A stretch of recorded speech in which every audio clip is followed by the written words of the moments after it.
I'm super excited to see Jared Leto get another crack at the Joker.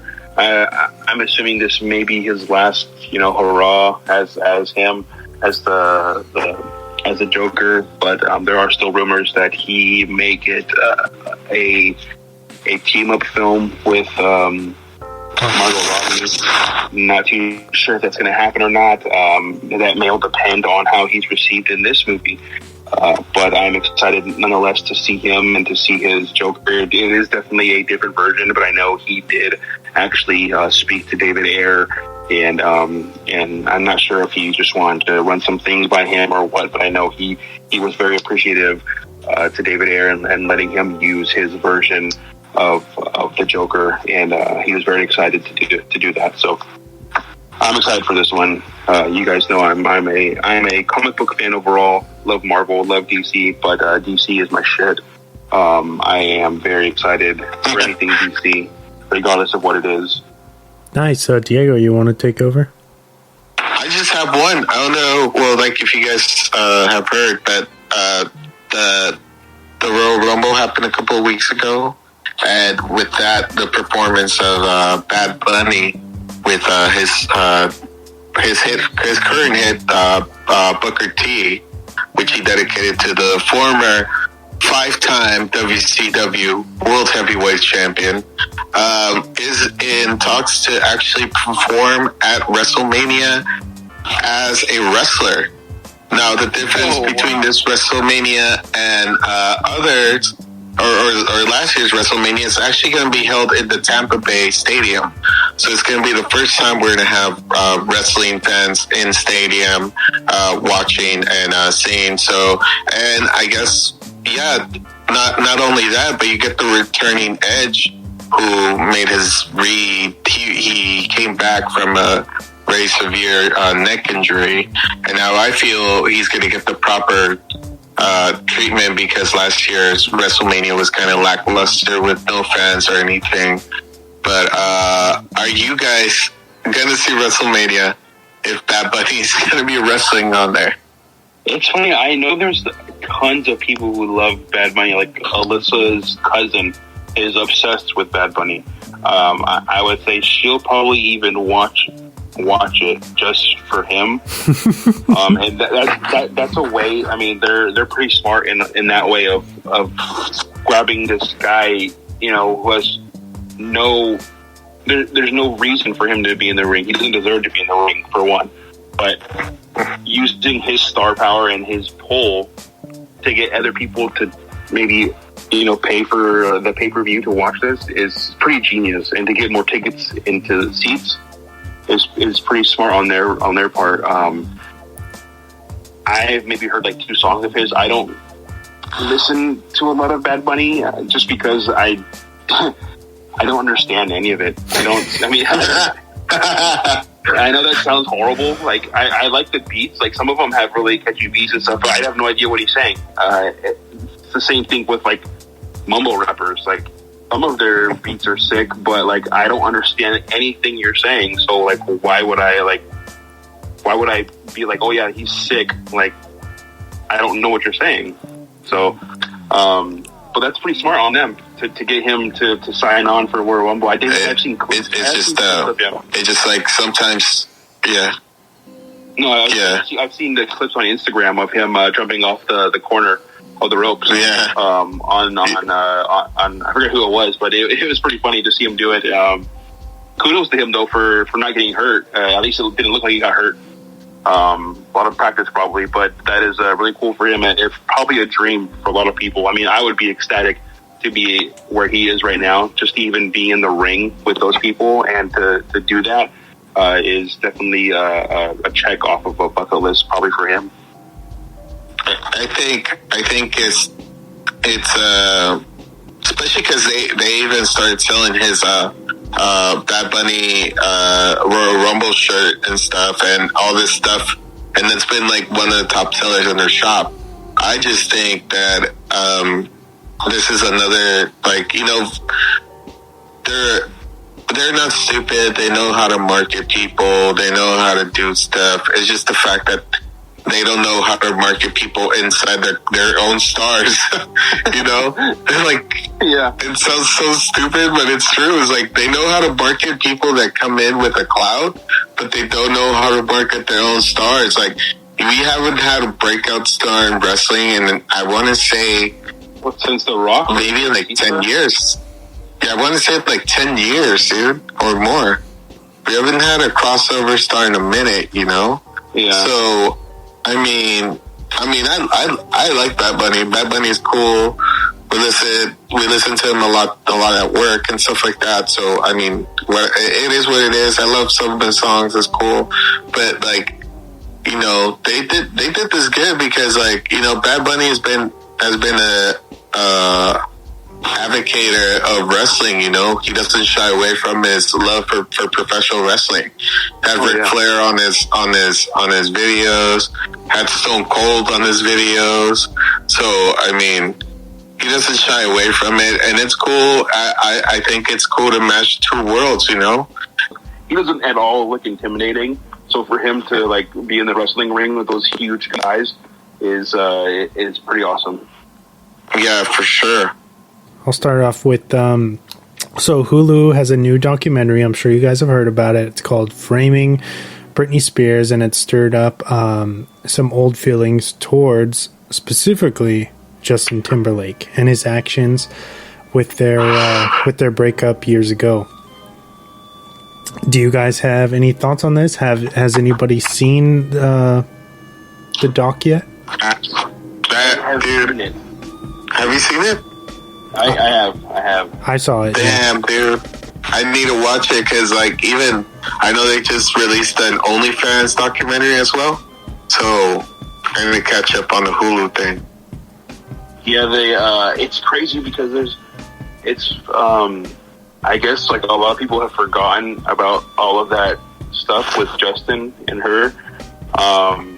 And it's funny because like the way how they talk about how he was pretty much the first one to say like, oh yeah, she cheated on me. And then he was like, oh yeah, we had sex. You know, she's not a virgin anymore.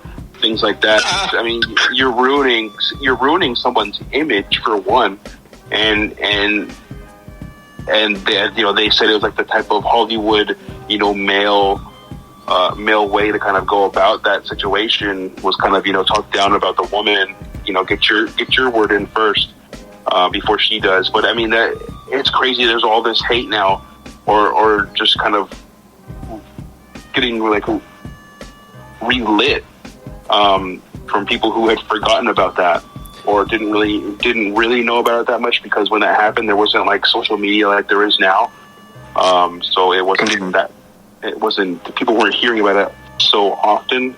But it's crazy. There's a lot of people going after Justin now because of his previous actions from, you know, years and years ago. But I mean, it's crazy. It's funny that you bring that up, Wes. I really did enjoy the series or document. It's an awesome thing for them to do that. I hope they continue it, or I don't know if they can continue it because it's kind of already caught up to the present time. But it was awesome.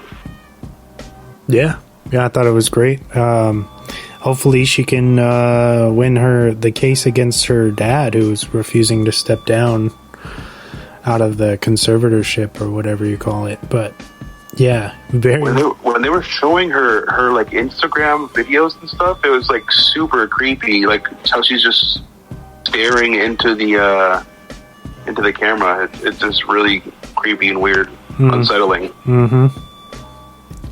Something's going on there, or it was. Yeah. Hopefully, like you said, hopefully she's able to, you know, get that power back, and it's a horrible situation. All right. Moving on, we actually lost Christopher Plummer, who is one of the main stars of the recent film Knives Out. He passed away, I believe it was last week, and he was 91. Wow. Yeah. That's crazy. I mean, he lived a pretty good life, man. I mean, 91 is pretty old, but I mean, still still could have. He accomplished so much stuff, which was crazy. Looking back, I saw a video of all the things that he's done, movies and everything. And, he was a pretty handsome guy when he was younger. I've never. It's funny because I've never seen him look young in anything that I've seen him in. Yeah, he's always looked like old. It's insane. Like Morgan Freeman's always looked like Morgan Freeman. I've never seen him in a movie where he looks like young. But yeah, that sucks. That sucks to lose such a iconic person like that. Definitely, for sure. So R.I.P. Shout out to Mr. Plummer. And then we also lost Larry Flint, the man behind Hustler. Passed away, yes. I believe it was yesterday, at the age of 78. Wow. R.I.P. Rest in power, God. I don't think... so they haven't released the cause of death for him as of yet, but I believe his son said it does not have to do with COVID and that he had been... His health had been very, frail for the past 30 years, so he's been struggling, I suppose. But, yeah, he passed away at 78. So R.I.P. And now it's time for the weekly recommendations. All right, James. All right, so I just got one. It is a limited series on Netflix. It's Night Stalker: The Hunt for a Serial Killer. Oh yeah. Definitely check that one out. I blew through that series in a day. It was definitely addicting to continue, to keep going and going and going and until the end of the show or the series. It basically follows the true story of all these murders that were happening back in '85 in LA. And San Francisco. Serial killer. San Francisco too, yeah. Of the Night Stalker. Definitely, if you don't know who that is, look it up. Look him up. Richard Ramirez. Check out Richard Ramirez. Definitely check out his series here, and it follows these detectives, these two detectives actually that were kind of actually stumbled across this guy kind of by accident almost, or by luck, and ended up piecing things together and never really they talk about never really running into a type of serial killer like this who kind of branched out into every aspect of like a serial killer, serial rapist, serial everything. Just he was kind of that one in a million type of guy who they had never come across yet. So it's very interesting to see how they kind of dealt with that as well. And then you get a little dive into Richard Ramirez's childhood and what may have led to the way he was, and what drove him to become the monster that he was. But definitely check that out. It's on Netflix. Night Stalker. Just search that and you'll find it. First one on there. It's a solid pick, man. Thank you. Diego? I have two. And they're wrestling ones, unfortunately. But I know you guys like to watch this. But so one is on Amazon Prime. I'm sure it's still on there for sure. It's Nail in the Coffin: The Fall and Rise of Vampiro. So for a lot of you guys that don't know Vampiro or Ian, forget his last name.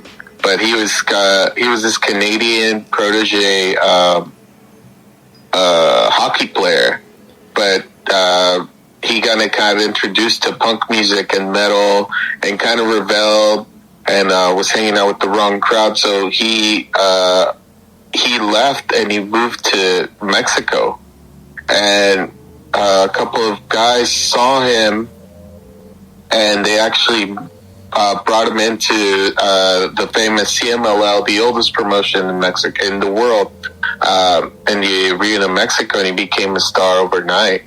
And at the time, I think his name was Vampiro Canadiense. So He didn't come into America, I think, until the late 90s. But it's a definitely great movie, a great documentary to watch if you're